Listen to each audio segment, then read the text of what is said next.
नमस्कार। YouTube के अपने चैनल अंतर्दृष्टि में मैं अनिल गुप्ता आपका स्वागत करता हूं।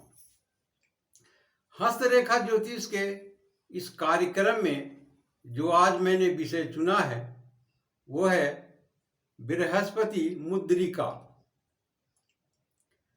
बृहस्पति मुद्रिका कहाँ बनती है? तो तर्जनी के नीचे करतल से लेकर तर्जनी और मध्यमा के बीच तक जाती है। इसे अंग्रेजी में रिंग ऑफ सोलोमन कहते हैं।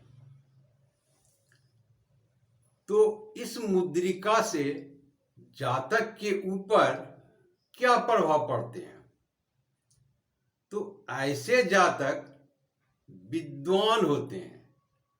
ये जिस विषय में अध्ययन करते हैं उस विषय में ये गहरी सोच अर्थात कहें तो डीप नॉलेज रखते हैं। स्वाभाविक है ऐसे व्यक्ति विद्वान होंगे ही। अब इनका दूसरा पक्ष लेते हैं। हिंदू शास्त्रों के अनुसार इसे दीक्षा रेखा कहते हैं। जिन व्यक्तियों के हाथों में ये होते हैं उनमें संसार के प्रति विरक्ति हो जाती है और उनके अंदर वैराग्य उत्पन्न हो जाते हैं। तो इस रेखा के बारे में दो सोच है। हम हाथों पर जाकर ये बताने का प्रयास करेंगे ये दोनों स्थितियां कैसे बनती है। तो सर्वप्रथम हम ये जानने का प्रयास करते हैं कि ये सोलोमन रेखा अर्थात बृहस्पति मुद्रिका बनती कैसे। तो इस प्रकार से हाथों में बृहस्पति मुद्रिका होती है। अब ये मैं दूसरा पक्ष बता रहा हूं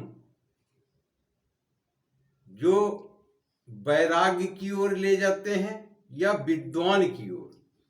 इस बारे में मैं आपको बताता हूं।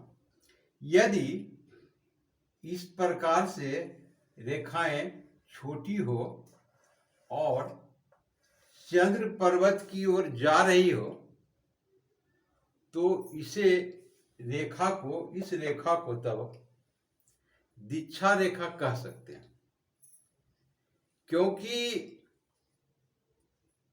शीर्ष रेखा के आधार पर इसका निर्णय होता है। शीर्ष रेखा जितनी लंबी होगी उतने ही जातक या व्यक्ति ज्ञानवान होते हैं। जिन हाथों में आपने देखा होगा कि शीर्ष रेखा छोटी होगी तो उनका ज्ञान, उनकी पढ़ाई लिखाई भी कम होती है। जिन हाथों में शीर्ष रेखा लंबी होती है तो वो व्यक्ति अधिक पढ़े लिखे होते हैं।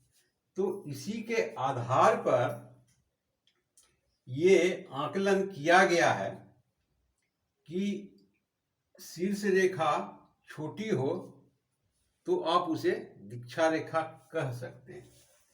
यदि शीर्ष रेखा लगभग सीधी जाती हुई लंबी जितनी होती है उतना ही ज्ञानवान व्यक्ति या जातक होते हैं।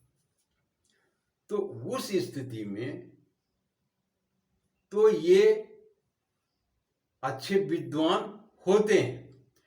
तो पहली वाली जो मैंने बात कही थी वो इनके साथ लागू होते हैं कि ये ज्ञानवान होते हैं, विद्वान होते हैं। और दूसरी जो मैंने बताई, अब एक और विशेष बात बताता हूं आपको कि ये रेखा बृहस्पति मुद्रिका ring of Solomon Gandhi ji के हाथ में था। तो अब आप क्लियर हो गया होगा कि ये रेखाएं किस ओर इंगित करती है। आप भली भांति पूरी तरह से समझ गए होंगे। तो ये था मेरा छोटा सा वीडियो। आशा करता हूं आपको अच्छा लगा होगा। अच्छा लगे तो लाइक अवश्य कर दीजिए, बहुत अच्छा लगे सब्सक्राइब कीजिए। आपने पूरा वीडियो देखा, इसके लिए बहुत बहुत शुक्रिया, धन्यवाद।